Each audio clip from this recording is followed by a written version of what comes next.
윤석열 전 대통령의 탄핵 반대 집회를 주도했던 손현보 부산 세계로 교회 목사가요, 공직선거법 위반 혐의로 구속됐는데, 그러자 정치권과 법조계, 종교계에서도 반발 목소리가 나오는 모양입니다. 정권이 비판적인 메시지를 내온 것에 대한 탄압 아니냐는 건데요. 손 목사의 발언들 모아봤습니다. 지금 이 이재명 정부를 보십시오. 여러분, 우리나라 조선시대에 여성군 말고는 이런 정부가 어디 있었습니까? 판사고 검사고 재판부고 완전히 겁박하고 공갈하고 협박하고 이런 것을 우리가 지난 건국 80년 동안에 이런 걸 본 적이 없습니다. 지금 이 민주당은 언론 독재잖아요. 방송을 장악하잖아요. 사법부를 장악하고 입법부를 장악하잖아요. 히틀러의 나치 세계와 다를 바가 전혀 없습니다. 제가 구속됨으로 말미암아서 이 대한민국이 자유 대한민국이 아니고 나치 국가가 되었다는 것을 전 세계에 증명하는 바로 그 기회가 될 것입니다. 이재명이 죽어야 대한민국이 산다! 예, 들으신 것처럼 이재명 정부를 신랄하게 비판해온 분은 맞는 것 같아요. 그런데 그것과 이번 혐의는 또 다른 얘기니까요. 보겠습니다. 이번에 구속된 혐의는 이겁니다. 부산교육감 재선거 때 우파 후보를 찍어서 지지하는 영상을 게재했다는 거. 그리고 지난 대선 때 김문수 당선시키고 이재명 낙선시켜야 한다. 이런 얘기를 교회 예배에서 했다는 거. 요건데, 이현정 의원님. 네. 지금 법조계와 정치권에서도 좀 뭔가 의아하다는 얘기가 나옵니다. 보시죠. 법조계에서는 죽어도 일정하고 증거라는 SNS는 남아있고 한데 구속 과하다. 혐의가 인정되더라도 다 벌금형일 텐데 구속의 상당성이 없어 보인다. 이런 얘기하는 거고. 다음이요. 정치권에서는 검사 출신, 판사 출신 모두 좀 비판하고 있어요. 한동훈 전 대표.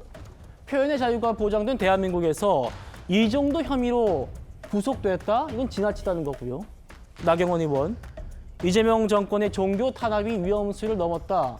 정권에 불편한 메시지 전했다고 낙인 찍는 것이냐 이렇게 또 얘기를 하고 있습니다. 어떻게 보십니까? 이 공직선거법에서 구속된다는 사례는 제가 알기로 굉장히 드문 걸로 알고 있습니다. 왜냐하면 공직선거법은 일단 100만 원 이상만 본인이 선고가 되더라도 일단 국회의원 배지가 떨어지기 때문에 이제 그런 어떤 공직자의 어떤 그런 혐의를 하는 것이지 인신구속을 하는 경우는 굉장히 드문 경우예요. 더군다나 이제 인신구속이라는 게 우리가 사건의 중대하고 또 증거인멸의 우려가 있고 도주할 우려가 있다. 이런 정도에서 이제 우리가 하는 거 아니겠습니까? 근데 지금 손현보 목사 같은 경우는 지금 부산의 세계로 교회라고 부산에서 꽤 큰 교회를 이제 사목하고 있습니다. 지금 신자가 한 5천 명 정도 되나요? 물론 이분이 지난번 이 탄핵 국면에서 이제 세이브 코리아라는 이름으로 당시 전한길 씨가 나왔고 장동혁 대표도 나왔죠. 거기에 이제 시위를 주도했던 경험은 있습니다. 근데 이제 지난 이 부산시 교육감 재선거 때 그때 정승윤 후보가 나왔었는데 이런 지지 선언을 하고 올린 거 이건 공직선거법 위반의 사안에 해당됩니다. 근데 문제는 이걸 인신구속을 해야 되냐의 문제는 또 다른 차원의 문제 같아요.